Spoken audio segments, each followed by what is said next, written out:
안녕하세요.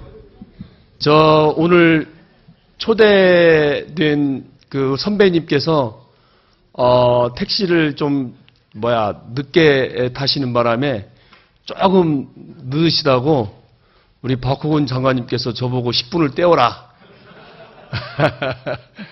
예, 하여튼 선배님들 저 진짜 오래간만에 뵙습니다. 다시 한번 인사드리겠습니다.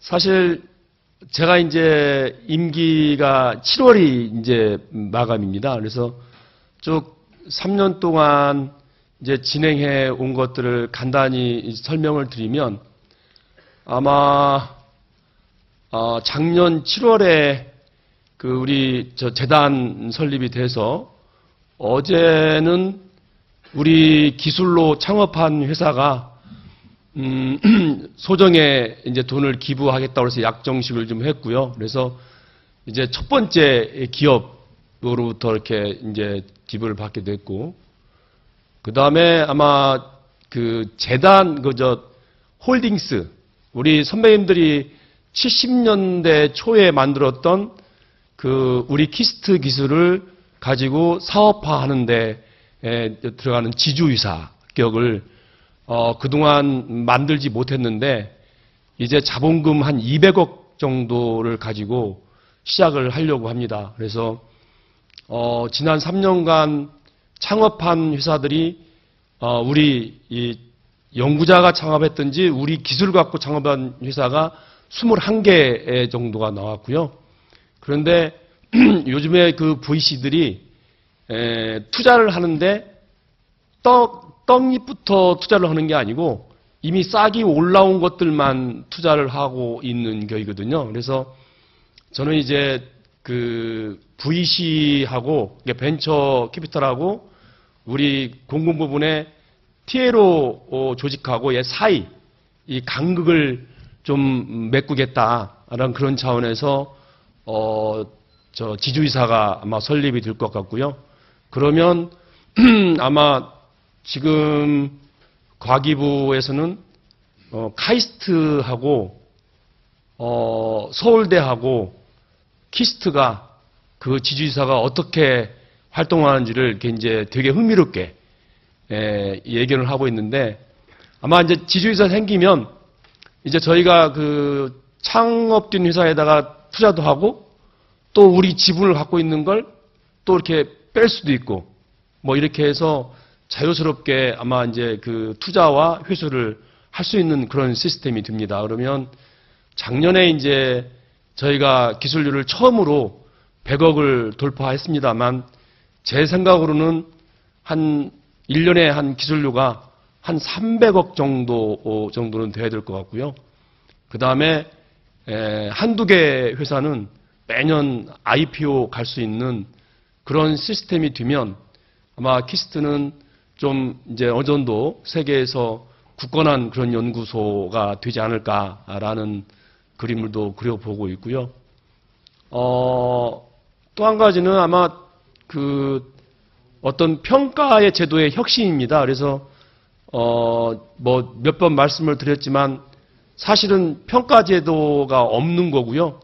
그래서 우리 연구원 중에 한 20% 정도만 그 수월성을 가진 분들만 그 선정을 해서 그분들에게 한 연봉 한 2천만 원 정도의 차이를 나게 하는 그런 걸 해오고 있는데 그런 수월성 위주의 평가로 2년째 했는데 수월성 지표가 배로 이렇게 늘어나는 그런 연구소로 지금 탈바꿈하고 있습니다. 그러면 SCI 논문이 한 400편, 500편 나오는 것이 이제 그 뭐랄까 그냥 SCI라고 하는 논문들은 이제 나오지 않고요. 작년에 한 200편 정도가 줄었습니다. 그런데 실제로 이제 그 뭐 임팩트 팩터가 20, 30인 슈퍼 저널에 나온 논문이 뭐 한 40에서 80편으로 늘어나고요. 그래서 굉장히 또 많은 진전이 있었고 특히나 주목할 것은 함께 연구하는 풍토가 조성이 됐습니다. 그래서 같이 옛날에는 이제 커레스판딩 오서가 2명이면 그 2분의 1, 2분의 1 이렇게 점수를 줬거든요. 근데 그러다 보니까 옆에 동료라고 해도 같이 연구를 하는 게 굉장히 좀 주저주저 했는데 지금은 2명이 되든 3명이 되든 4명이 되든 그냥 그 교신 저자를 인정을 합니다. 일로.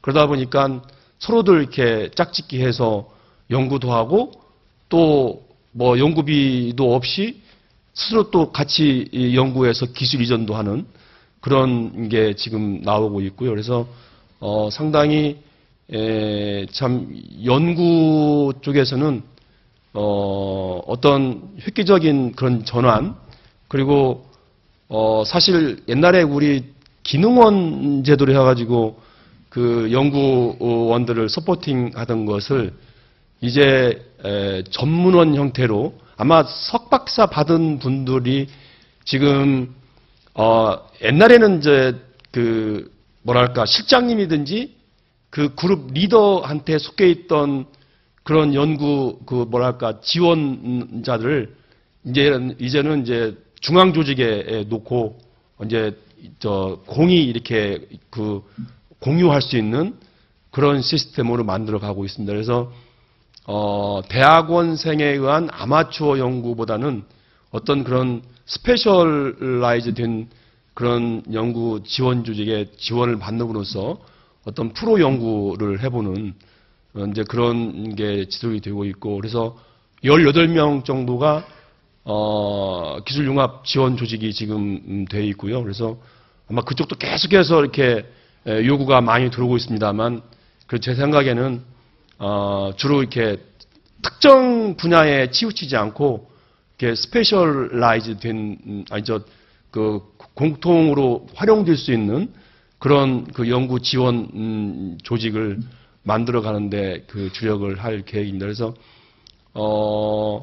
작년에 이제 저희가 연구비가 한 4천억 정도가 넘었고요. 그래서 제 생각에는 우리 60주년 때 가면 그 R&D 그 연구비가 한 5천억 정도가 되면 지금 PI당 1인당 평균 연구비가 한 5억에서 5억 5천 정도 됩니다. 그러니까 이제 연구비 없어서 연구를 못한다는 얘기는 이제 안 하고 있고 다만 이제 저희가 부족한 것은 스페이스가 부족합니다. 그래서 L2가 재건축이 들어가면 이게 요즘에 재건축은 한 5년 이상 걸립니다.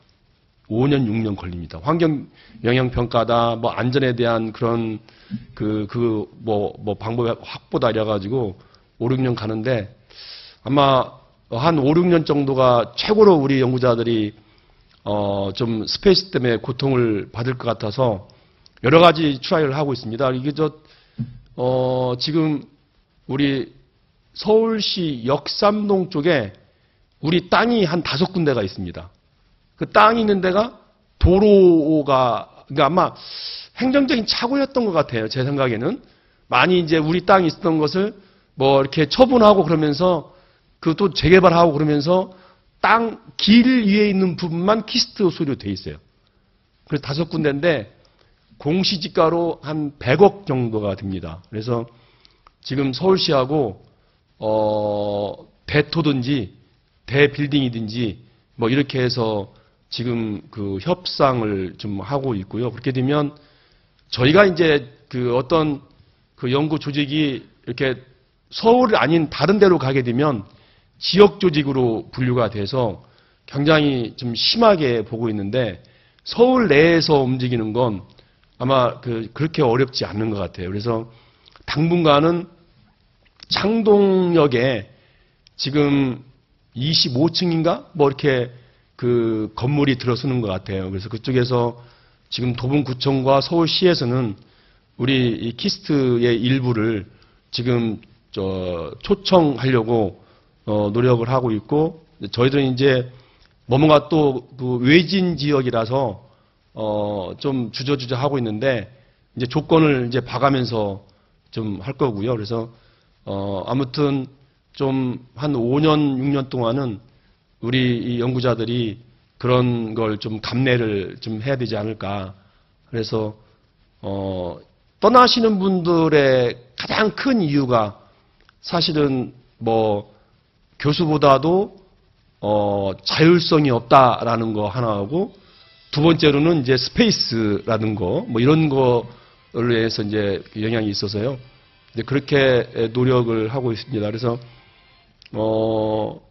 또 아마 이병권 원장님 때부터 우리가 키리 플랫폼이라고 해가지고 그 연구 노트 자체를 그걸 포함을 해서 디지털라이제이션 하는 것을 우리 스스로 개발을 해왔어요. 그래서 매년 한 20억 정도를 투자해 오고 있던 것을 아마 뭐 예를 들면 그 촉매 분야 같은 경우는 세기너 몇 개만 넣으면 그냥 논문 정도가 이렇게 만들어질 수 있는 그런 AI 디지털 시스템을 지금 갖춰가고 있고요. 그래서 정부에서는 특히 이제 우리 그걸 키리 플랫폼이라고 그러는데, 아마 키리 플랫폼을 이제 보급 확산하는데 목표를 두고 있고, 두 번째는 이제 우리 평가 시스템을 전체 확산하고자 하는데, 아마 그건 굉장히 좀 어려운 것 같아요. 우리 키스트는 뭐 아시는 바와 같이 연구자들은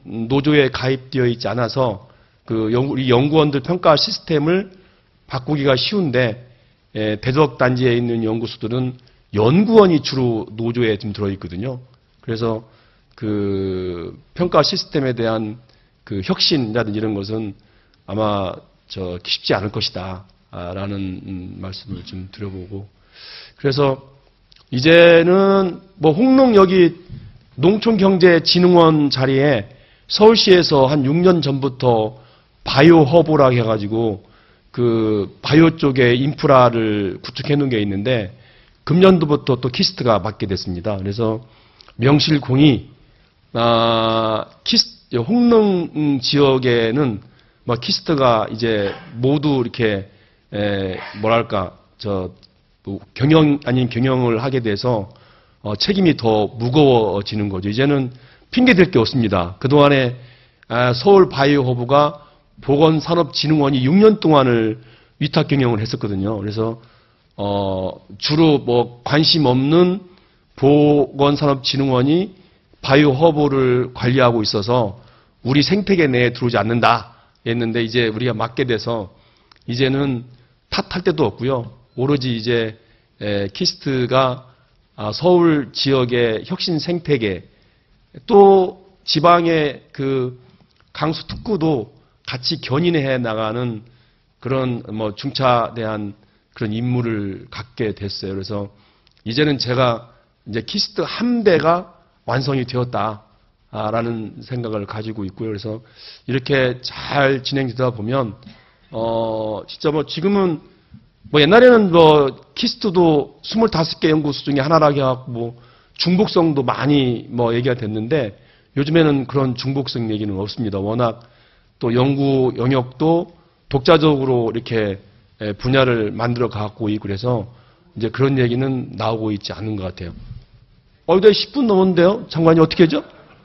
이제 그렇게 들어가도 되겠죠? 예, 하여튼 많이 좀 지켜봐 주시고요.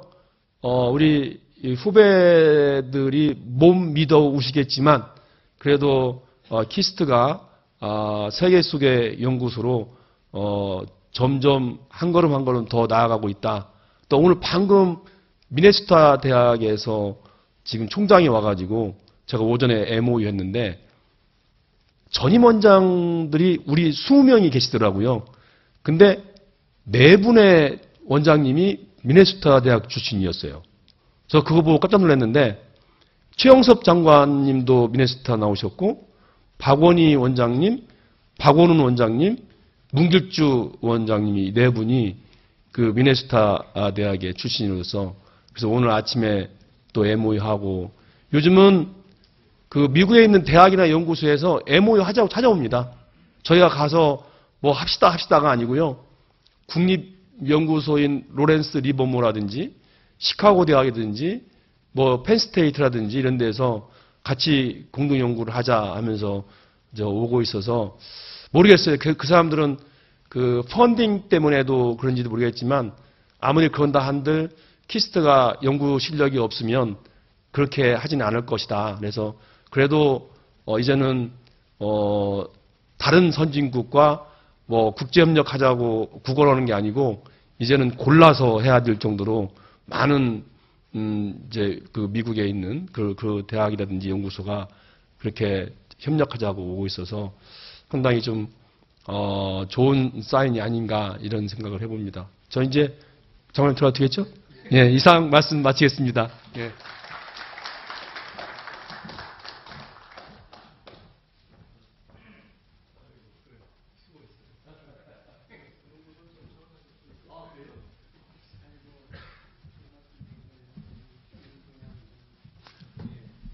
예, 이제 김은철 박사님이 정문에 오셨답니다. 아마 한 5분 정도 지나면은 도착을 하실 것 같은데, 그러면 5분 동안은 제가 또 떼도록 하겠습니다.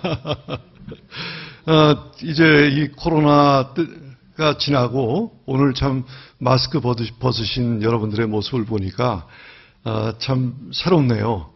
이제 늘 마스크를 쓰던 얼굴이 마스크가 없는 얼굴로 변하니까 저런 모습이었구나 하는 것을 오늘 또 처음 보게 됩니다. 저희가 이 선배에게 듣는다 하는 프로그램을 시작한 게 오늘이 5번째인데 원래 시작은 2020년 6월 25일 날 시작을 했어요.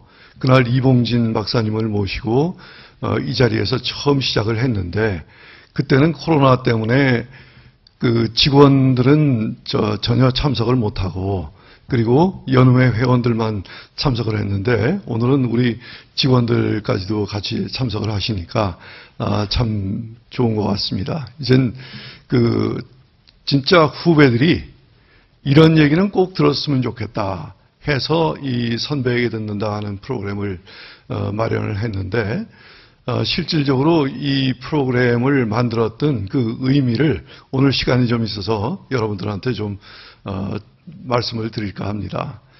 실제로 우리 퀴스트의 역사는 지금 1966년부터 시작이 됐는데 아마 여기 연우회 회원들은 아시겠지만은 지금 젊은 분들은 그 당시 1960년대에 대한민국이 어떤 상태였고 또 1980년대 그리고 2000년대 시작할 때까지 대한민국이 어떤 나라였는지를 지금은 전혀 시각 못하실 거예요. 이제 60년대 초반만 해도 국민 총생산 1인당 GNP가 100%를 넘었다 하는 게 대통령이 눈물을 흘리시면서 담화를 하고 그리고 경축했던 그 기억이 있고요. 그리고 60년대에 수출 100억 불 탑을 시청 앞 광화문 내거리에 세웠던 그런 기억이 있습니다. 아마 여러분들 그런 얘기를 하면은 지금 전혀 믿지를 않을 겁니다. 근데 그 당시에 키스트를 만들고 유치과학자들이 대한민국을 찾았는데 그 당시에 대학 교수에 비해서 우리 유치과학자들의 대우는 뭐 3배에서 많으면 5배까지 해줬다고 하지만은 실제 외국에서 받던 대우에 비하면은 절반도 안 되는 수준이었습니다. 그래서 이분들이 와서 거의 불모지였던 대한민국을 오늘날 여기까지 만들었던 이 역사, 그 역사가 사실은 항상 묻혀 있는 게 아쉬웠던 점 중에 하나였어요.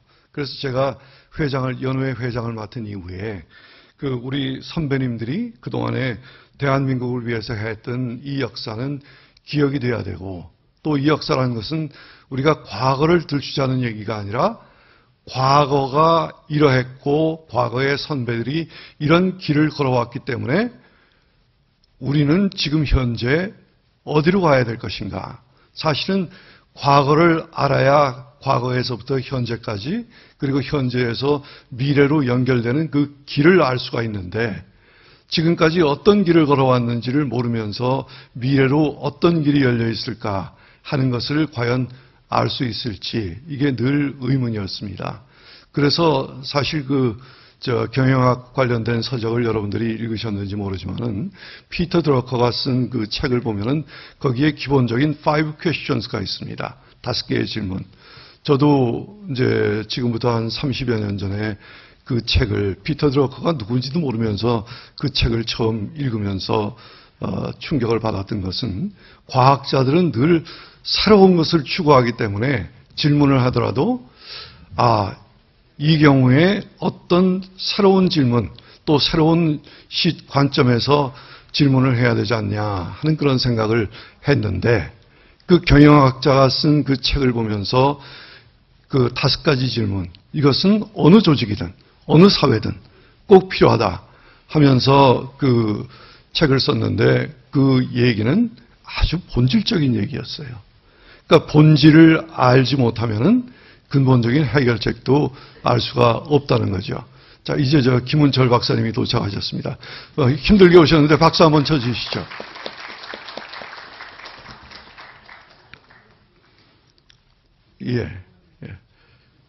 그러면 제가 하던 얘기를 계속해서 하겠습니다.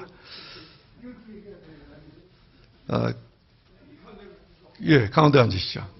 그래서 그러한 것을 보면서 이게 근본을 알지 않으면은 미래란 것이 있을 수가 없구나. 그리고 발전할 수가 없구나 하는 것을 느껴서 우리 선배님들이 그동안 걸었던 길, 그 길목에 우리 키스가 있기 때문에 선배님들이 걸었던 길을 한번 살펴보는 게 중요하겠다 해서 지금 이 선배에게 듣는다 하는 얘기를 했습니다. 사실은 여러분들이 그 역사에서 들으시면은 키스트가 처음 생겼을 때 우리 선배들은 새로운 그 발명을 위한 연구가 아니라 모방 연구를 했다 하면서 우리 그 대한민국의 과학에 대한 역사를 여러분들한테 설명해 주시는 분들은 우리의 과거의 역사를 자랑스러운 역사가 아니라 모방 연구를 했던 참 있어서는 안 되는 좀 약간 부끄러운 듯한 그런 역사로 얘기했던 게 저는 상당히 잘못됐다고 늘 생각을 하고 있었습니다. 그런 역사가 없었으면은 지금 현재 오늘의 퀴스트가 있을 수가 없는 그런 상태였던 거죠.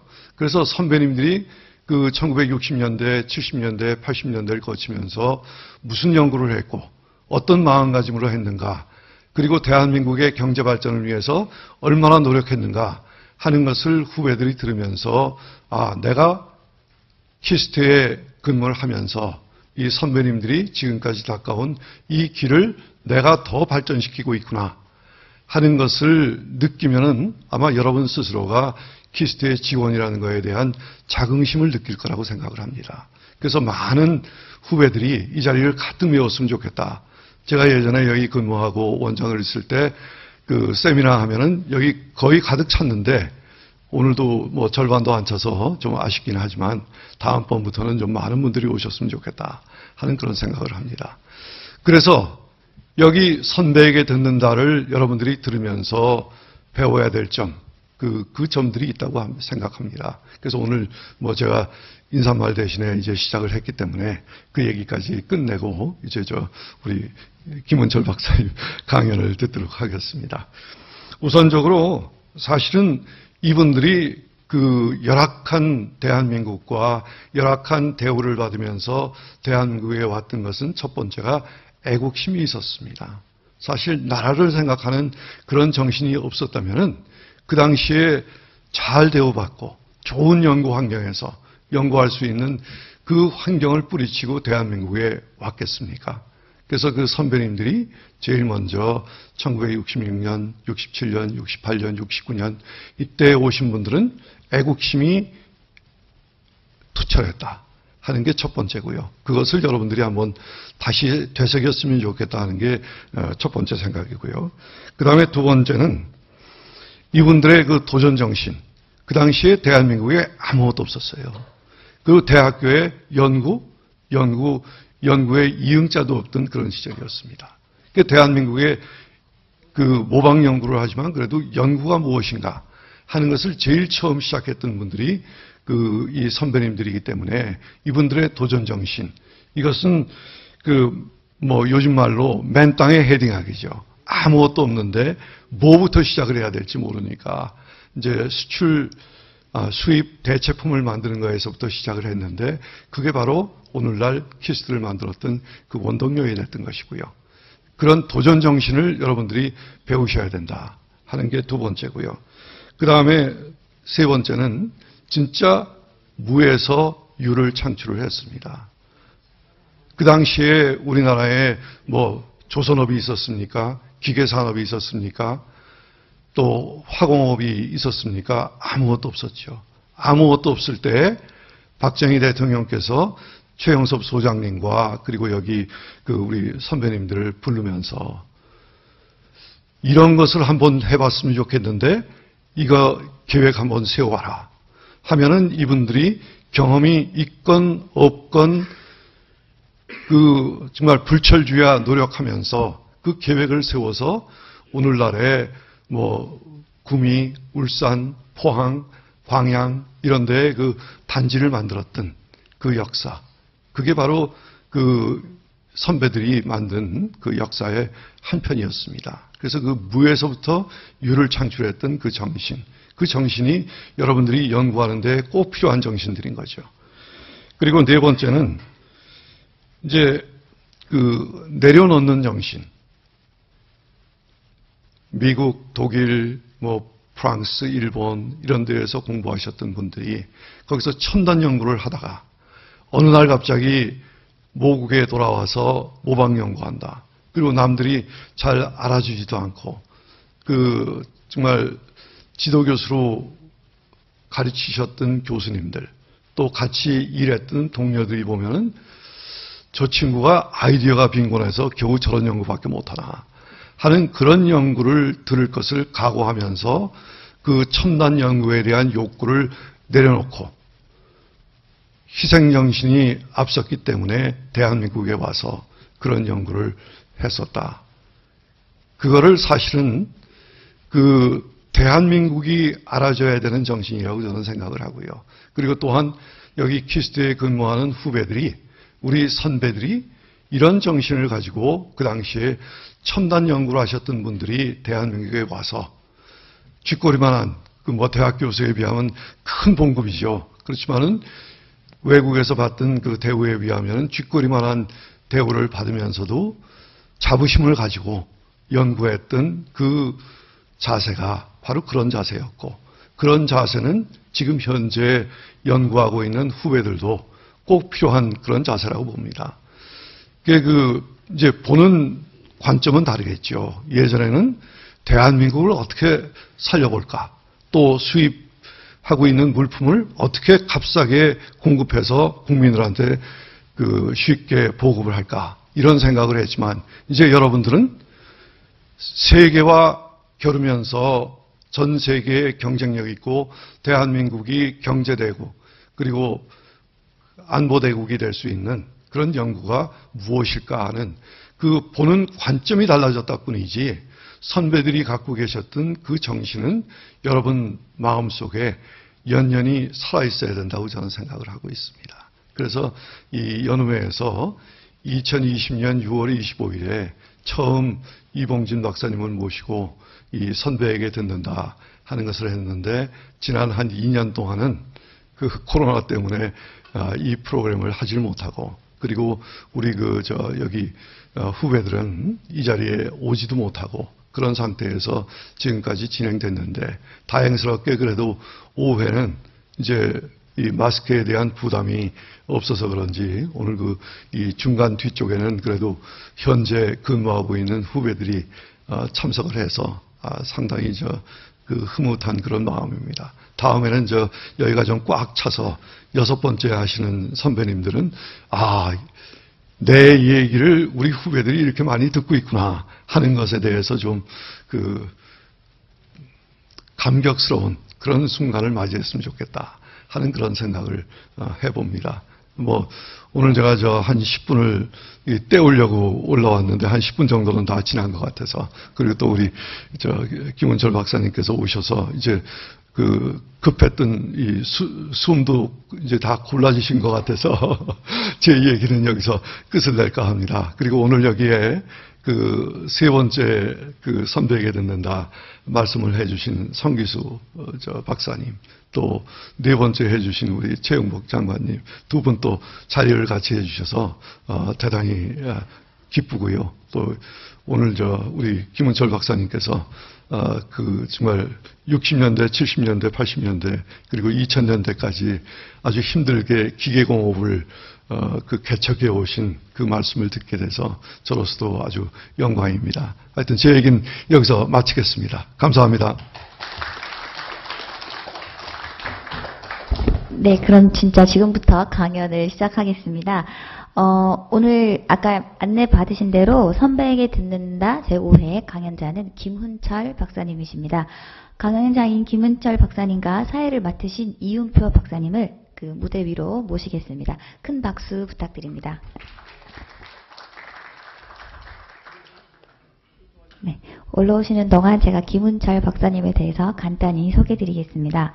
김훈철 박사님께서는 미국 미시건 대학에서 공학 박사를 받으신 후 제1차 해외 한국과학자로 키스트에 유치되셨고, 키스트에서 조선해양기술연구실장, 부설 선박해양연구소 연구부장으로 재직하셨습니다.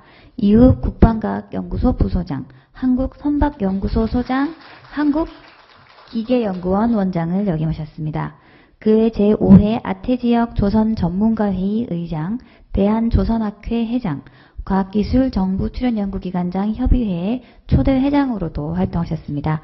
강연은 사회자와 대담 형식으로 진행될 예정이며, 다시 말씀드리지만 사회는 키스트 명예연구원이신 이윤표 박사님께서 진행해 주시겠습니다.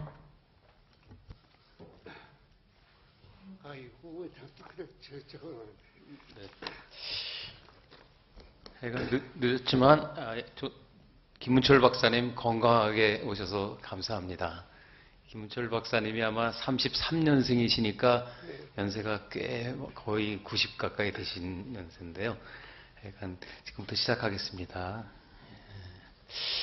김문철 박사님 아까 소개시켜드렸지만 크게 보면은 기계 분야 중에서도 조선 분야입니다. 그래서 여러분도 아시겠지만 처음에 기계공업을 했다가 조선이라는 거를 잡게 됨으로써 한국이 이제 비약적인 발전을 했는데, 제가 궁금한 게 제가 질문 형태로 하겠습니다. 기계 분야를 하다가 한국에서 조선 분야를 잡게 된 동기가 어떻게 되는지 혹시 좀 말씀해 주실 수 있으십니까? 네. 네. 이렇습니다. 원래 제가 한 일은 기계공업 육성 방안에 들어 있습니다. 이제 참 어려운 거가 기계예요. 우리가 살고 있는 세상이 결국 기계 문명이거든요. 조선 문명이 아닙니다. 이제 기계공업을 하다가 무척 어려운 것을 결국은 알게 됐어요. 결국은 알게 됐는데. 앞으로 좀. 네. 됐어요. 이제 배운 게 저는 이제 조선을 했기 때문에 덕분에 그냥 갈아탄 거고요. 원래 이 키스트를 세울 때 조금 잘못된 것도 있지만은 지적을 일단 하죠. 이 바텔 콜럼버스요. 바텔 콜럼버스는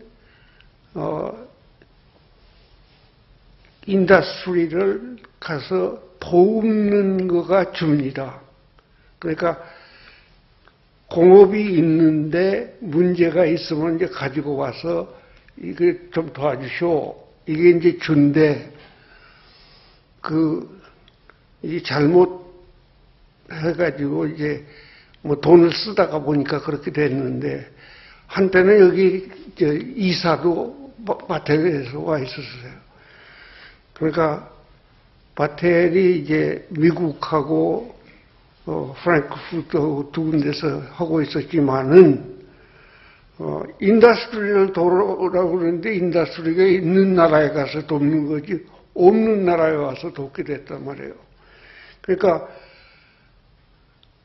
조금 얘기가 길어지지만은 인더스트리가 그냥 들어온 경우가 있고요. 그건 소위 화학공업 같은 거 이런 것들은 그냥 들어옵니다. 이제 농업은 하면은 안 된다고 하는 이유가 있어요. 그거는 뭐냐면 성장 속도가 우리가 목표로 하는 그 목표는 이제 딴 얘기입니다만 목표로 하는 소위 경제 성장에 미치지를 못합니다. 그러니까 농업에서는 탈퇴를 해야 되고 농업도 뭐 보잘 거 없었어요 사실은. 근데 탈퇴를 수산 두부를 얘기하는 건데 수산은 그래도 조금 나았습니다. 그런데 여하튼 농수산업을 가지고는 우리나라가 경제 성장을 할 수가 없어요. 그래서 이거를 몇 프로를 달성을 하느냐 하는 목표 세우는 거가 굉장히 어려워가지고 그거를 이제 5%로 하느냐 4%로 하느냐 6%로 하느냐 이걸 가지고 매우 여러 번 계산을 해서 키스트에서 여기는 안 와 있지만은 정경조라고요. 저하고 같이 일하는 친구가 있는데 하여튼 계산은 시트가 이렇게 깁니다. 근데 이걸 가지고 이제 돌려보는 거예요. 5%를 가지고 4%를 가지고 이게 되겠냐. 이 양반은 물론 뭐 저보다 10살 밑이지만은 공과대학만 졸업했어요. 서울공대 조선과. 그런데 목사가 됐습니다. 미국 가가지고 목사가 돼가지고 요즘은 이제 완전히 다른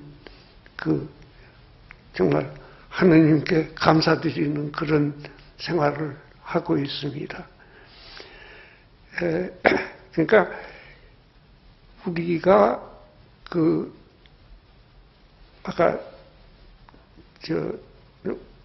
그래서 말씀하신 대로 뭐를 위해서 이렇게 열심히 했냐, 어떻게 뭘 해보겠다고 노력을 했냐. 저는 이거는 제 개인들이 한 게 아니고 이런 얘기를 자주 합니다마는 우리의 전통과 우리의 하나님이 주신 기회와 또 우리 국민들과 이게 다 같이 일체가 돼서 이 나라를 오늘 이렇게 했다고 만들었다고 생각을 해요. 제가 이제 박사님하고 이제 전화 통화를 했을 때 어떤 걸 느꼈냐면, 우리나라가 그 당시에 자연 발생적으로 이렇게 발전하려는 계획이 하나 있었고, 또 하나는 이게 위에서 목표를 먼저 정하고 경제 발전 퍼센트를 정하고 이걸 어떻게 달성해야 되는가를 하려는 어떤 계획이 있었는데, 그 두 가지가 충돌했을 때 먼저 발전 퍼센트를 설정하고 그걸 달성할 때 농업은 안 된다 하고, 거기서 기계공업이라든가 이제 우리나라 그 당시에 이제 북한이라든가 이런 거에 어떤 대처 상황이랑 연결될 때 기계공업으로 갈 수도 있었는데, 그게 기계공업은 결국 무기산업으로 돼서 한 사이클 돌면은 결국 더 이상 발전이 안 되니까 찾다가 조선이라는 거를 이제 잡았다는 게, 제가 여지껏 이렇게 그 전에 이경서 박사님 다 들으면서, 김철 박사 들으면서 아주 그야말로 우리 선배님들의 지혜라고 생각했거든요. 그래서 그런 식으로 어떤 목표를 먼저 계획을 세우고 거기에다 조선이라는 걸 딱 잡았다는 거, 그리고 거기서의 어떤 핵심 어떤 전문가가 이제 김훈철 박사님이었다는 거, 그런 것들이 상당히 인상 깊다고 생각했거든요. 네. 그래서 그게 그 과정에서 그 어떤 그 키스트에서의 어떤 제안이 먼저 있었던지 그 과정이 어떻게 됐었죠? 그게 네. 조선 산업으로 이렇게 딱 정해지는 것들이. 이렇게 보셔야 됩니다. 이제 물에도 38선이 있거든요. 근데 거기 우리 어선단들이 이제 뭐 수백척씩 이렇게 모이는데 북한 경비정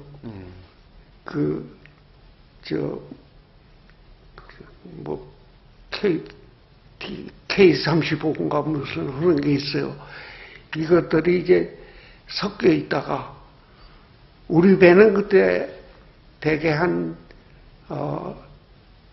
18노트라고 말은 그러지만은 10노트를 못 내는 그런 고물딱지만 가지고 있었는데 이 녀석들은 일본의 야마하 엔진도 달고 해가지고서 우리가 나가면은 도망가 버리고 그렇지 않으면 이 어선단을 잡고 건드려요. 그러니까 우선 목표가 있는 겁니다. 우리가 소위 살아남기 위해서 저는 농담 삼아서 북한이 우리를 자극을 해가지고 우리가 살아남기 위해서 그렇게 한 거다. 그런데 사실 그랬어요. 그리고 이제 제가 하다가 못한 일이 하나 있지만은 소나가 저기 오면은 알아야 되거든요. 이게 이제 그 거리가 있다고요.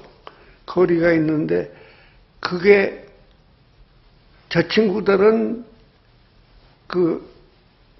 러시아 것을 카피를 해가지고 가지고 있고요. 우리는 그렇지 못했으니까 그게 약했는데 그건 좀 어려웠어요. 그런데 후배들이 지금은 이제 완성을 했습니다. 그래서 지금은 이제 소위 해리로 따져가지고 한 8해리, 옛날은 6해리. 그러니까 이제 그런 건 이제 기술적으로 달성하느냐 못하느냐는 거예요. 적보다 내가 먼저 알아야 되거든요. 그래서 했는데, 이제 말하자면 지키기 위해서, 살아남기 위해서. 근데 제일 위험했던 것은 지금도 그런 문제는 존재합니다만은 이 공업을 하려고 하니까 한국 가까이 있어야 돼요. 근데 이건 부시면은 부실 수가 있거든요. 와서 어뢰 같은 거, 기뢰 같은 거 이렇게 설치해가지고. 그래서 그거를 어떻게 보호하느냐 하는 게 그 당시에 굉장히 어려운 숙제였습니다. 정말 우리나라 사람들은요, 아마 세계적으로 이런 기회와 이런 역사를 만든 나라가 없을 거예요.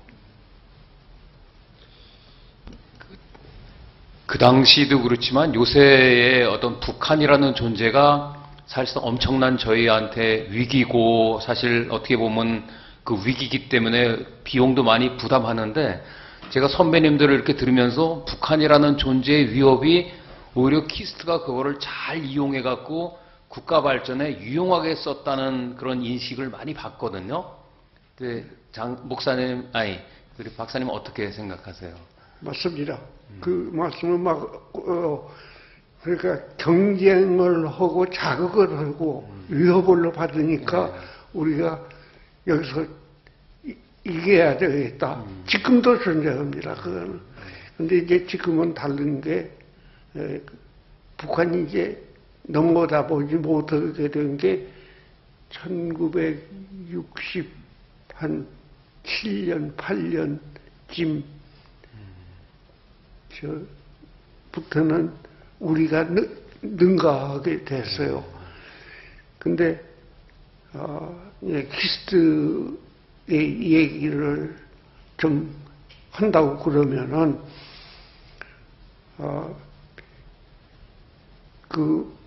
목표가 달랐고, 그럼에도 불구하고 이쪽은 강단에서 결국은 그 우리나라 사람들이 돌아와서 국민들한테 자신감을 준 거예요.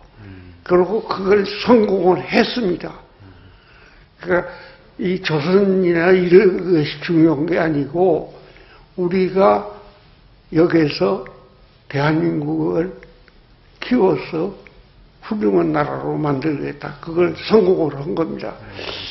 아마 미국으로서요, 원조를 해가지고 성공한 유일한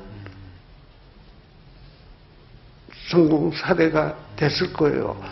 그 이스라엘하고 한국하고 두 개를 도왔는데 이스라엘은 아직도 해결을 못 해가지고 지금 왔다 갔다 하고 뭐 이란하고 뭐 어쩌고 뭐 이렇게 하고 있는데 한국은 능가를 했다고 보는 겁니다. 그 기대감을. 근데 박사님이 생각하시기에 이제 그 2차 대전 후에 사실 비슷한 나라들이 많이 있었고 농업국에서부터 이렇게 지원을 해서 된 나라 모델이 많이 있었는데 그 나라들은 그때 최영복 장관님이 하셨나? 어느 정도 루이스 포인트인가 뭐 그런 얘기 하셨죠? 그걸 돌파를 못 했는데 한국 그거를 돌파를 했다고 하거든요. 근데 그 돌파한 어떤 왜 우리는 돌파했고 딴 나라는 못 했을까? 그 궁금증이 제가 계속 이제 선배들한테 이걸 들으면서 저 나름대로 갖고 있는 문제의식이었거든요. 근데 그 문제의식을 지금 우리 이제 현재에 비춰보면 지금 이제 현재 키스트는 사실 기계라든가 선박은 안 하지만 사실 그 대상은 안 해도 그 정신은 사실 지금도 살아있다고 생각하거든요. 그 포인트가 뭐라고 생각하세요, 선배님은? 그건 우리 국민들의 말하자면 두 가지인데요. 하나는 자신감과 하나는 그걸 끌고 나가는 그 정신입니다. 그게 여기서 태생을 했다고 저는 보는 거예요. 그러니까 이게 결국 우리 국민들의 그 태도, 의지, 또 뭐 이제 역사, 뭐 그런 걸. 근데 이렇게 보셔야 됩니다. 제가 경험을 좀 얘기하면요. 이제 학교 때 우리는 그 실습을 갑니다. 근데 한 군데를 가니까 공과대학 출신들이 제 후배들이에요. 공과대학 출신들이 용접을 하고 있어요, 배를. 근데 한 친구가 그걸 고치고 있더라고요. 근데 제가 이제 학교 다닐 때 다른 것보다도 배 가면 브레켓이라고 이 사각형 다는 세 조각이 있습니다. 그거를 공과대학에 우리 돌아가셨지만 임상현 교수님이 강의를 하셨어요. 그래서 조금 알고 있었거든요. 근데 가서 보니까 그걸 하고 있더라고요. 용접공이.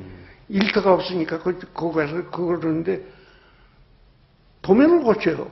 근데 왜 고쳐요? 그랬더니 이걸 고쳐서 선박의 도면을 바꿀 거요.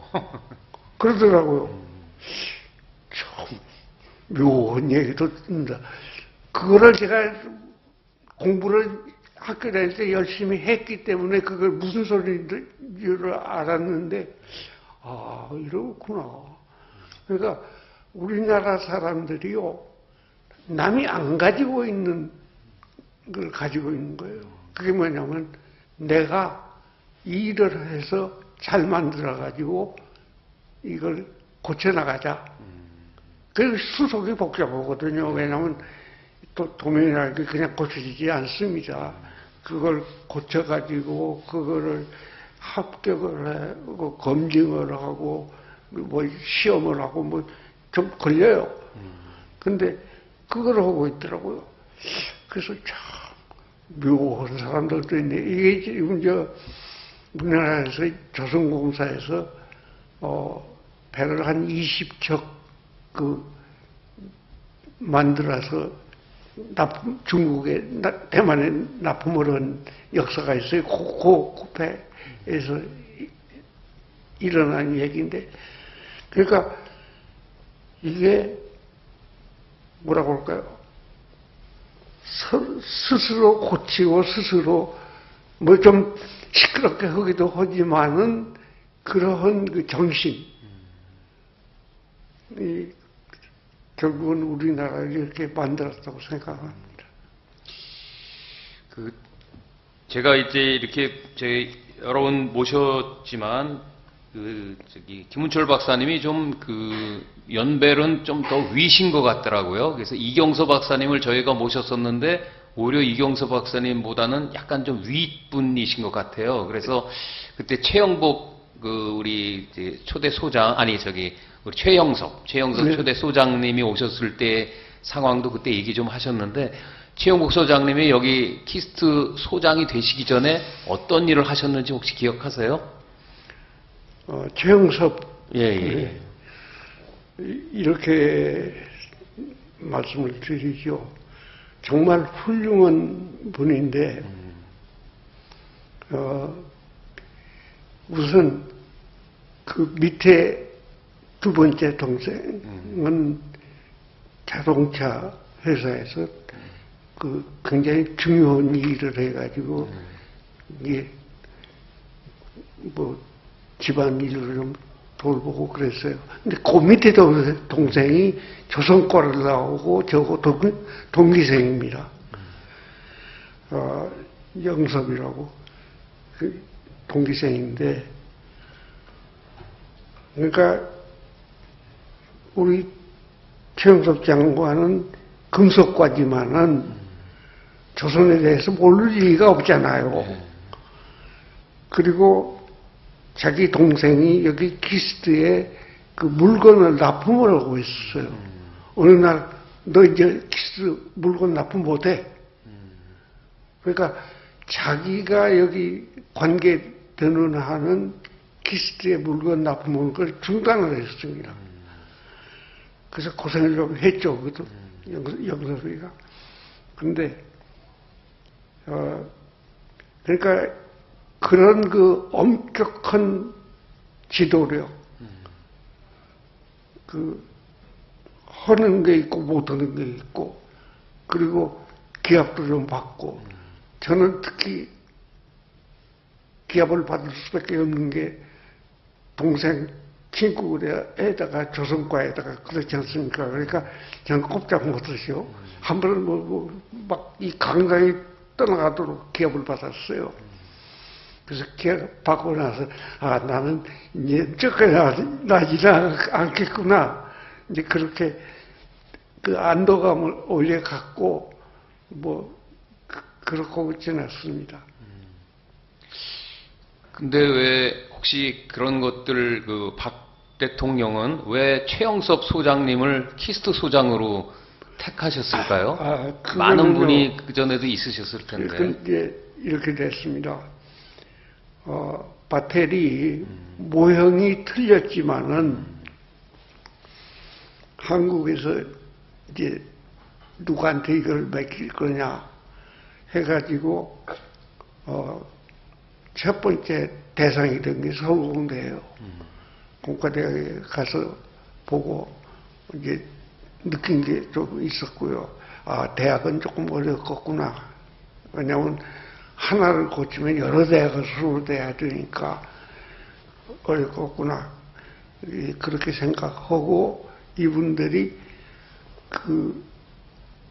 연구소를 최영섭 장관이 가지고 계셨다고요. 그 전에 최영섭 소장님이 별도의 사설 연구소를 하셨었나요?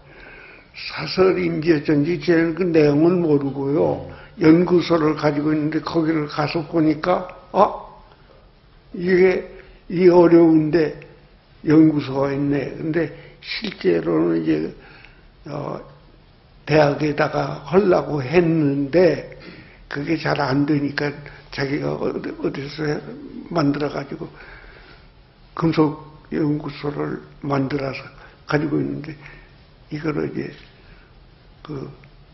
보고서 이분이면 되겠구나. 그런데 이제 미국 사람들이 우리를 원조를 하려고 할 때는 여러 가지 계산을 합니다. 여기서는 뭐 밝혀도 이제 지났으니까 되겠지만 만약의 경우에 도중에 어떤 이유로 이 일을 그분이 못하게 될래요. 그럴 수 있잖아요. 건강이 나빠서도 그러고 뭐 그랬을 때 이 대안을 어떻게 만드느냐. 그러니까 큰 나라이기 때문에 한 번 손을 대고 목표가 있으면은 이게 실패하면 안 되거든요. 그래서 컨틴전시 영어로 써서 죄송합니다. 근데 컨틴전시 플랜은 언제든지 가지고 있어요. 혹시 대통령이 바뀔 수도 있잖아요.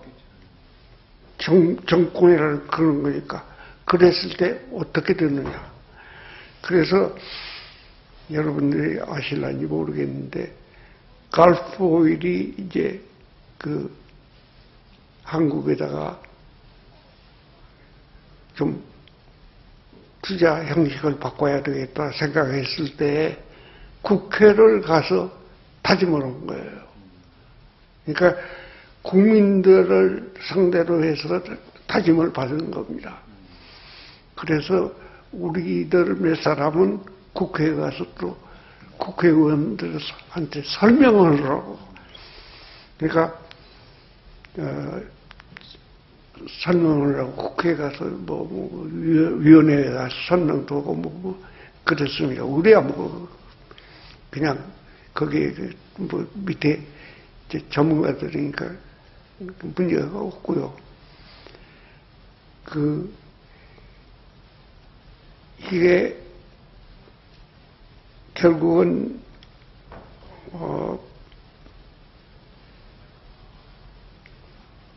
돕겠다는 사람이 의지가 굉장히 강하면은 그렇게 여러 가지를 다, 그 사람들은 경험이 많으니까 여러 가지를 다 이렇게 챙깁니다.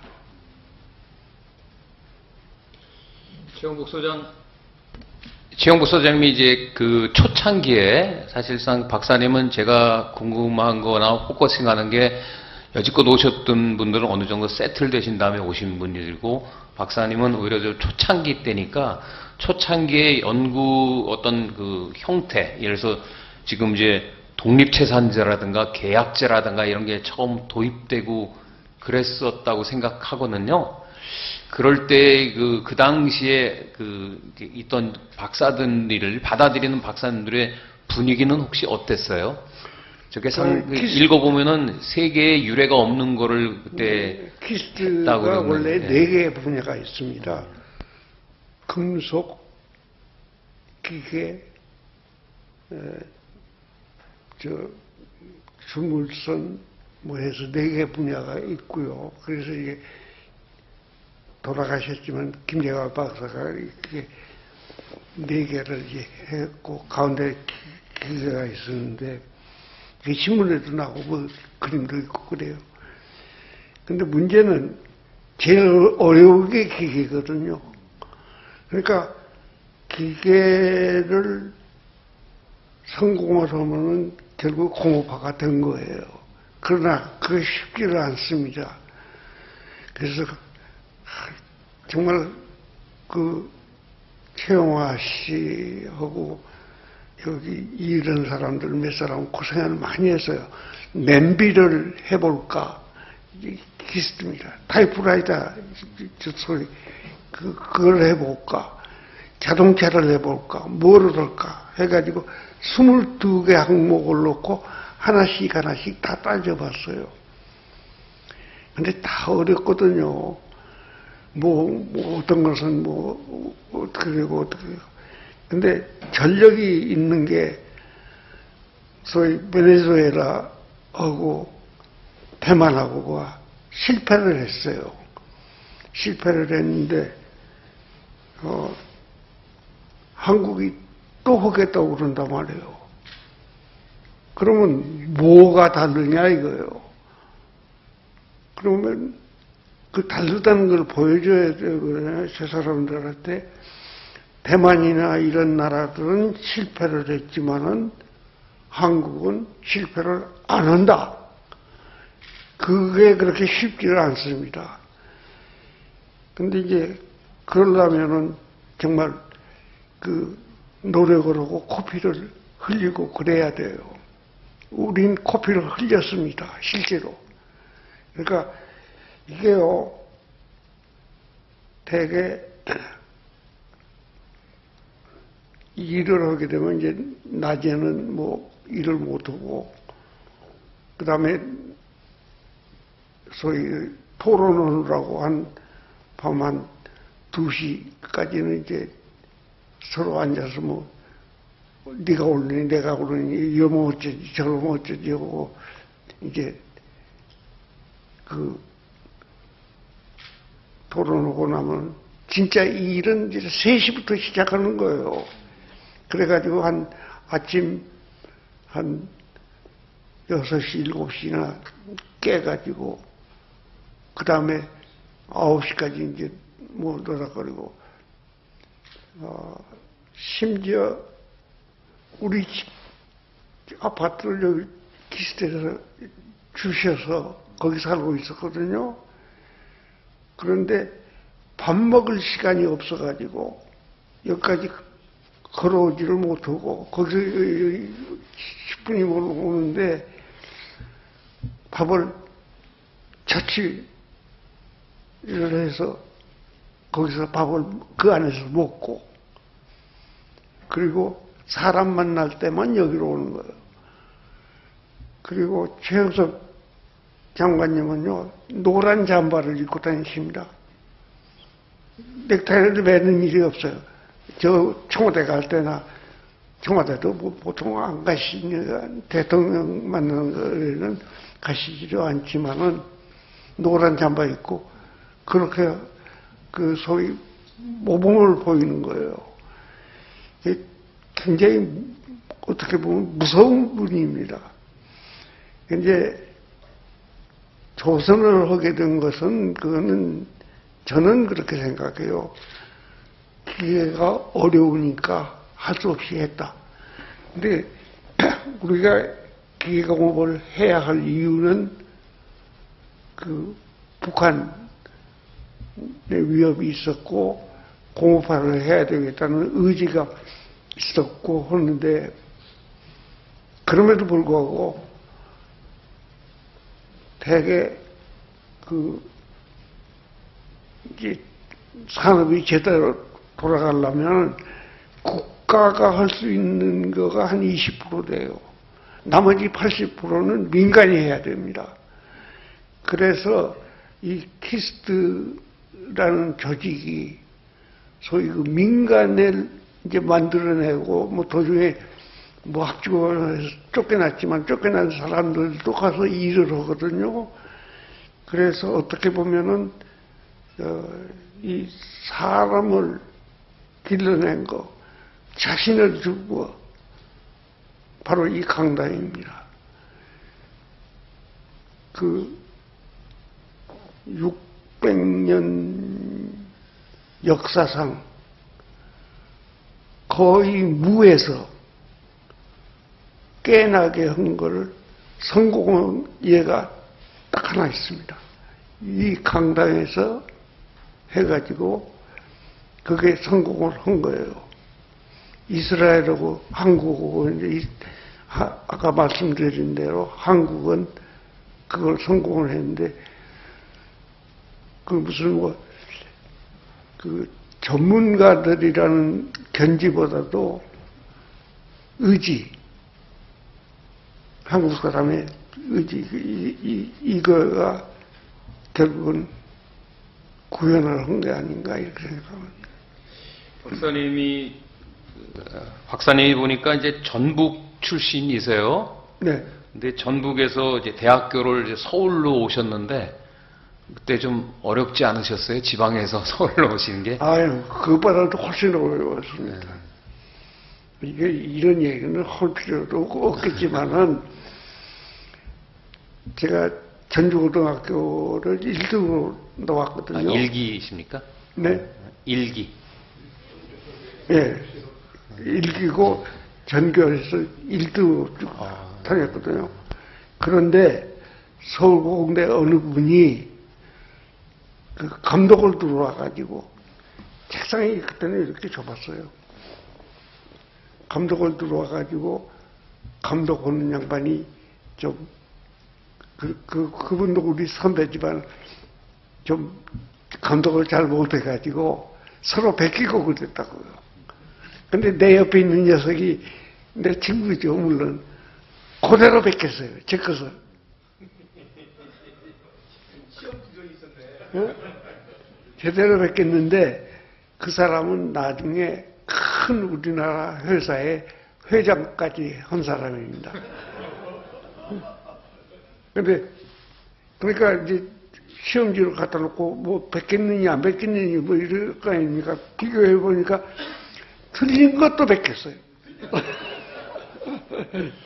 근데 그 가령 역사 같은 거 이런 거는요, 제 친구 비행기에서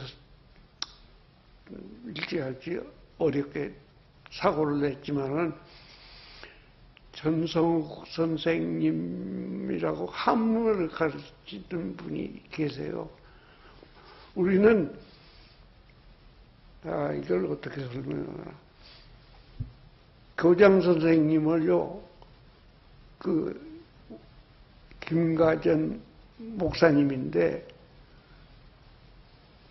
3고 초려가 아니라 4고 네 번째 가서 와서 전주고등학교 교장을 해 주시오고 그 다녔을 때 그거를 지휘한 양반은 이중 선생님이고요. 그것을 대표한 사람은 저희 형입니다.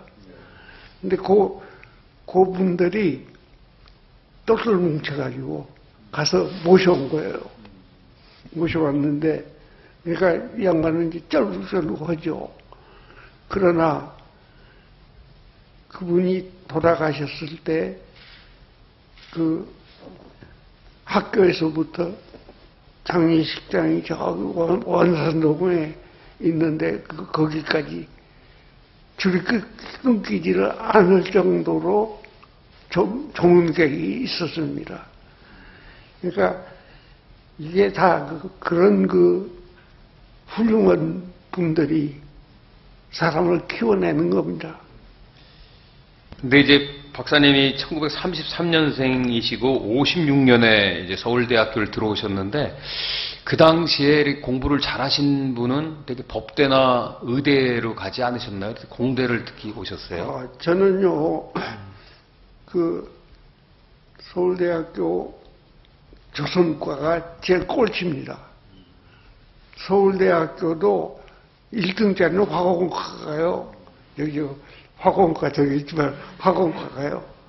그리고 다른 과가 다 차도 조선과는 거의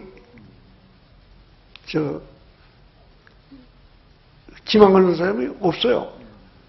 그런데 저를 가르치던 선생님 중에 한 분이 그분은 이리 공업학교를 다니고 졸업도 안 했어요. 그러니까 뭐라고 할까요? 선생님이 대학도 안 나왔다는 얘기예요.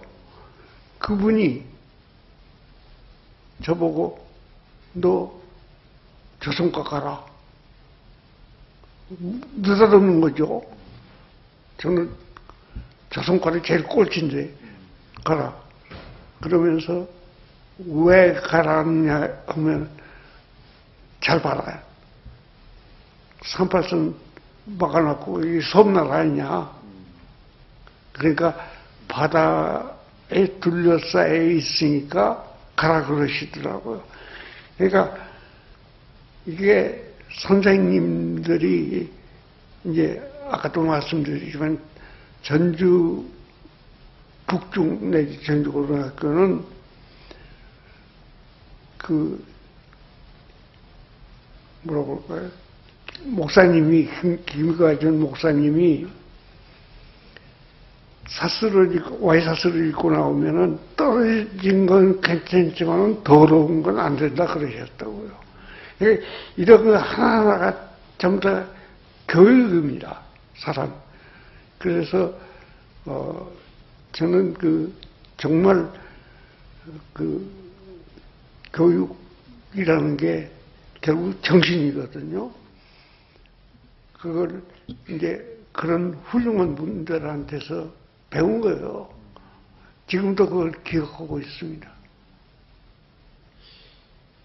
박사님은 이제 졸업하시고 유학을 가시게 됐는데 어떻게 유학 가시게 되셨어요? 유학도 어렵지 않으셨나요? 그거는요, 여기 여기 SCG라고 영어학교가 있어요. 영어학교가 있는데 이게 대사관에서 밤에만 합니다. 처음에는 한 10명 모였나, 근데 한 20명 모여가지고 하는데, 안영욱하고 안영욱 박사하고 동기생이거든요. 그러니까 너 거기 나와라. 그러더라고. 갔어요. 근데 거기서 이제 그거를 듣고, 그 다음에 노력을 해가지고, 그 다음에 군대를 안 간 사람들을 푸는 거는 또 다른 사람이 풀었어요. 대통령 부인한테 가가지고, 이거 미국 보내야 되겠는데, 국방부에서 허가를 안 해준대요. 그러니까 대통령이 보내. 이렇게 해서 간 겁니다. 보시면은 박사님이 보시면은 미국 해군 선박 연구소에서 좀 지내셨고, 그 다음에 이제 68년에 키스트로 오신 걸로 돼 있어요. 네. 그러면 키스트로 오시게 된 동기가 어떻게 됐죠? 미국에 계시다가. 제가 이제 박사학위 한답시고 미국에서 공부 64년에 학위를 끝냈습니다. 근데 개인 사정이 있어서 집에 마누라가 학위를 하고 있었거든요. 그러니까 마누라 학위도 끝내야 되고 이제 미국에서 살 각오를 좀 하고 해서 한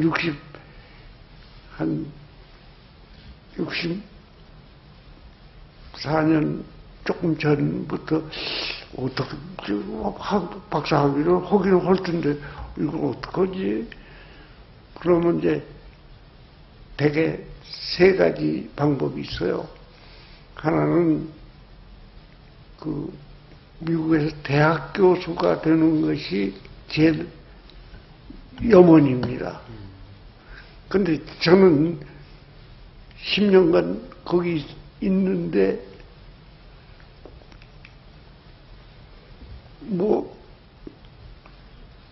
대학에 있는데 대학에 있는 사람이 또 대학 교수 되는 건 아니잖아요. 그래서 그건 아니고 자꾸 뭐를 하지? 이제 이렇게 했는데 제가 생각난 게 있어요. 저를 길러준 부모님이나 다 있지만은 저를 미국에 보내도록 군에서 아니 이 양반이 육군법에다 보고 오면 현역이 되는데 안 올려요. 이 양반 이름이 황종욱입니다. 하사인데 바로 옆에 있는데 근데 아마 이 양반이 볼 때 저는 저 미국이라도 보내서 공부시켜야 되겠다고 생각은 못해요. 그 다음에 저희 부대가 정보과거든요. 거기에 그 대장이 대위인데, 육군 대위인데, 김두칠이라고요. 간단하게. 근데 도중에 돌아가셨지만은, 기특하게 생각했기 때문에, 왜냐면 제가 좀 싫어하는, 남들이 싫어하는 일을 맡아가지고 했습니다. 학도병으로 자원해서. 첫째, 저녁에 책상 위에서 자요. 담요 한 장 하고. 근데 누군가가 그 지방에서 올라오는 정보를 받아가지고 베껴가지고 그 다음날 아침 9시에 회의에 내야 되거든요. 그걸 담요 한 장 덮고 책상 뜯어가지고 태우면서 스토브 하나 하고 그 위에서 잔단 말이에요. 그러니까 이 양반들이 아마 요거 기특하게 생각했기 모양이에요. 근데 갈 데가 없는 게 아니고 저는 집은 이제 시골이지만은 여기 누님도 있었고 뭐 가면은 뭐 따뜻하게 잘 때도 있고 다 그랬는데 꼭 책상 위에 거기서 그 남이 싫어하는 걸 하거든요. 그러니까 요거 좀 쓸만하니까 미국이라도 보내도록 하자. 이제 이렇게 생각하셨던 것 같아요. 박사님 이제 시간이 좀 많이 돼가지고요. 저희 이제 점심 시간도 됐고 여기 우리 젊은 연구원들도 많이 계신데 이 연구원들한테 우선 질문을 한번 좀 받아볼까요? 우리 예 혹시 지금 제가 이렇게 들으면 우리 박사님들이 이제 미국 유치과학자들 이렇게 오신 분들을 보면 한결같이 느껴지는 게 이제 본인만 생각하지 않고 이렇게 그 국가에 대한 애국심 같은 거를 많이 생각하셨던 것 같아요. 그래서 좀 젊은이들하고 좀 대화를 갖는 기회를 좀 생각했으면 좋겠는데 누구 혹시 질문을 좀 박사님한테 혹시 궁금하신 일이 있으시면 질문 좀 하실 분 있으신가요? 아까 전호정 센터장님 너무 감동 깊게 듣고 계시다고 저한테 말씀하셨는데 질문 하나 부탁드릴게요.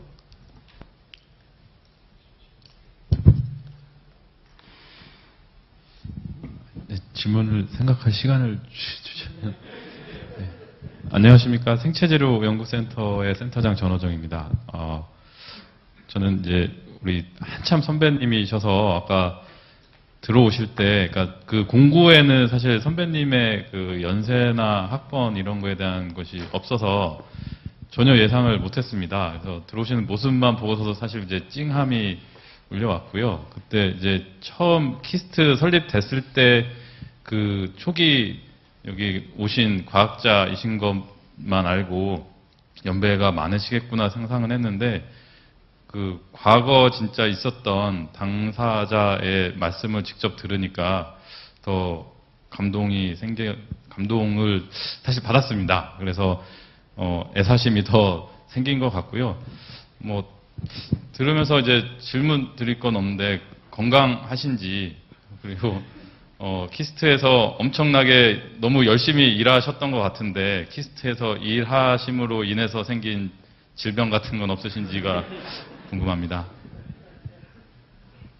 제가 질문을 다 이해를 못. 건강하시냐면 건강. 직업병이 생기시지 않으셨는지. 살다가 보면 건강이 중요한 건 다 알지만은 제가 수술을 4번을 했습니다. 잘 모르실 거예요. 뭐 여기 잘라내고 저기 잘라내고 뭐 4번을 했는데 그 하나님이 살려주신 것은 반은 의지인 것 같아요. 그리고 무리를 못합니다. 그러니까 아까도 여기 거꾸러지면은 안 되거든요. 그래서 무리를 하지를 않고 여러분 한번 생각해 보세요. 수술을 4개를 했다. 그러고도 빙글 들고 웃고 다닌다. 이게 굉장한 의지가 필요합니다. 저는 건강은 마음가짐이 먼저라고 생각해요. 그래서 여러분들이 건강을 하셔야 되고 100세까지 다 살 겁니다. 여기 있는 분들은. 그럼 100세까지 사시려면요. 우선 나는 건강하다고 의지를 가지세요. 나는 건강하다. 뭐 지팡이를 잡고 거들어서 오더라도 나는 건강하다. 그래서 되도록이면 백보 이렇게 걷고요. 그리고 다행히도 현재 우리가 살고 있는 데는 시골이지만 내려가는 길이에요. 그러니까 내려가는 길을 가서 얼마 조금 걷다가 거꾸로 올라오면 벌써 앞에 있는 그 운동량으로 가지고 이게 뒤에 올라오는데 회복이 되는 거예요. 거꾸로 걷으면 힘들죠. 먼저 올라가고 나중에 내려가면 힘들죠. 그러니까 이런 그 면밀한 준비,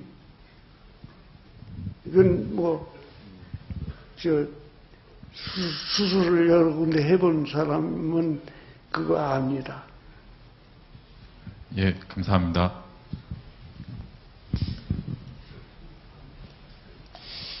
제가 이제 공통적인 질문을 주로 하는데요. 이제 김훈철 박사님한테 키스트란 어떤 기억으로 남으시는지, 어떤 의미가 있으신지 좀 말씀해 주실 수 있으십니까? 저는요, 우리 600년 역사상 모델은 틀렸어요. 아까 말씀드린 대로 있는 인다스리를 돕는 걸로 해서 세웠지만은 여기 모였던 19사람인가 그 외에도 또 있지만은 여기 모였던 사람들의 그 정신, 그거는 아마 이게 할 수 있다. 우리 국민들한테도 그래도 미국 안 살고, 주로 미국인데 미국에 안 살고 부자 나라에 안 살고 그래도 조국이라고 와가지고 뭘 한다. 그런 자신감을 주고 하고 실제로 그거를 또 이룩했습니다. 그러니까 이 타의 모범이 된다고 그러잖아요. 그래서 저는 이 키스트 정신이라고 할까요? 이거를 600년 만에 처음으로 완성을 하고, 이걸 하려고 노력을 한 사람들이 몇 사람 있습니다. 그러면 김옥균 씨 같은 사람은 일본이 무조건 죽여버렸잖아요. 그러니까 일본이 바로 못된 짓하고 노력한 그거가 자기들이 잘못한 거예요. 그래서 우리가 일본이 저렇게 성공했다고 말은 그러지만은 지금 보십시오. 우리를 못 따라옵니다. 저게 정신적으로. 일본은 공격이 우리 한 20배 내지 한 30배 될 거예요. 그렇지만 지금 저는 못 따라온다고 생각하고, 일본에 돌아다녔거든요. 그러니까 돌아다니면 저보고 너 오사카에서 왔니? 한국 사람이라고 생각 안 해요. 일본말 잘하니까. 지금은 못하지만 그때는 잘하니까 그런 정도로 저 일본 사람 사이에서 섞어서 살 수가 있는 사람이거든요. 그랬더니 오사카 가야 돼, 고베 가야 돼, 그런. 예, 이제 시간이 많이 됐고 이제 12시가 됐기 때문에 우리 그만 어떻게 하려고 그러는데 특별히 우리 또 질문 있으시는 건 이따 또 박사님하고 이제 식사 또 하시면서 하실 수 있으니까요. 어떻게 이걸로 좀 마치려고 하는데 어떻게 괜찮으시겠습니까? 네. 그러면은 박수로 우리 건강하시게 90이십니다. 90에 건강하시는데. 네. 고생해주신 김훈철 박사님, 이윤표 박사님 다시 한번 감사드립니다. 다음은 기념 촬영을 잠시 가지겠습니다. 참석하신 모든 분들 앞으로 나오셔서 다 같이 기념 촬영 하시면 좋을 것 같습니다.